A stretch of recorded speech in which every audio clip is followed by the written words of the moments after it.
Why job duties are becoming a big deal with IRCC, and recently they have starting to refuse PR applications. A few days ago, a very senior immigration lawyer, Stephen Morans, shared a CBC article which covered the reason for why a nurse was refused their PR, why the nurse's PR application was refused.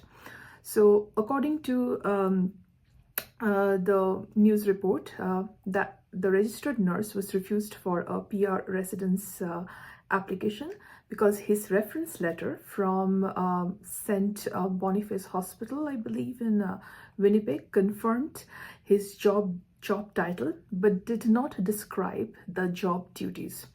According to the article, Mr. Ushakov said that I think a lot of people there is no confusion when it comes to what a registered nurse does with the hospital grounds. Now, it is a big deal because in IRCC's system, your knock is not based on your job title alone. It is based on the actual work you have performed, both for Federal Skill Work Program and the Canadian Experience class. IRCC says the applicant must show they have performed the actions in the knock lead statement and most of the main duties listed.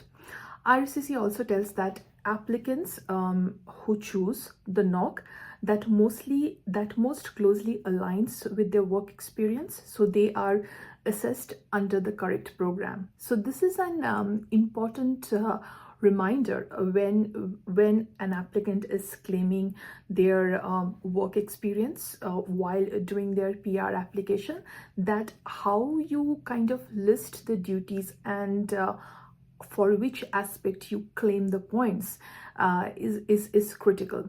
So the real issue is this, that the job duties are how IRCC decides whether your claimed work experience is truly the occupation you selected.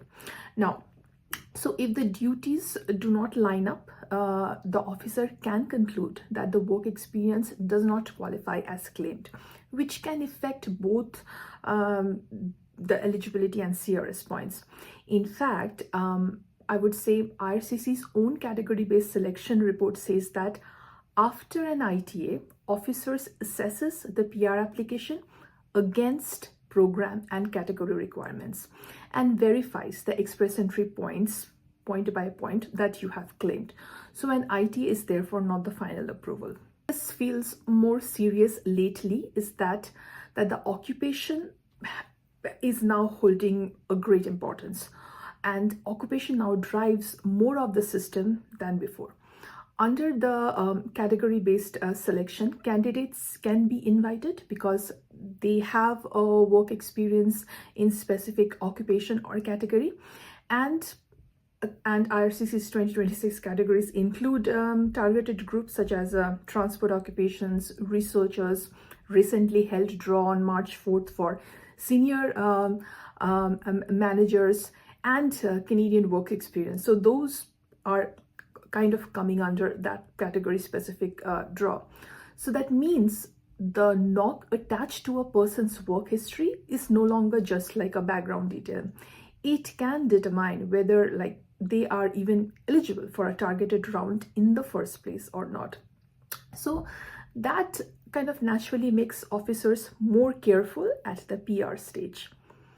Now, there is also a broader compliance logic behind this. IRCC's Help Center says that if a worker's job duties change, they can now fall under a different knock. A new offer of employment is usually needed for the work permit purposes. That shows how central duties are to immigration classification generally, not just PR. So it's very nuanced, it can vary. In plain language, PR refusals happen on duties because IRCC is trying to explain three things, three particular questions that they are trying to address.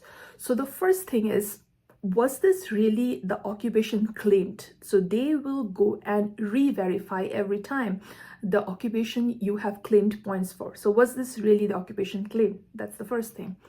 Second is, did this experience actually make the person eligible for the program or this category? So now they're moving on from the knock to the category level under which you have applied.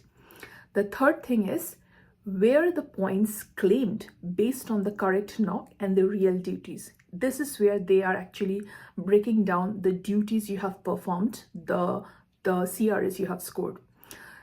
An important caution which I would like to raise is that based on official IRCC pages, I do not see a public announcement of brand new rules saying copied wording alone will cause refusal. But this has been an experience, and as per the community, this is something, immigration practitioner community, this is something time and again raised by people in their PFLs. So what the official guidance consistently emphasizes is alignment with the lead statement, main duties, and correct occupation. For practice, this usually means applicants should make sure that their reference letters show they cover some critical things. One, what they actually did day to day. Second, duties that genuinely match the knock. Third, the dates, hours, wages, and employer details that support that claim. Consistency across the profile, employer letter, work permit history, and supporting documents, everything has to be there. That is why duties are becoming such a decisive issue in approving or refusing a particular application.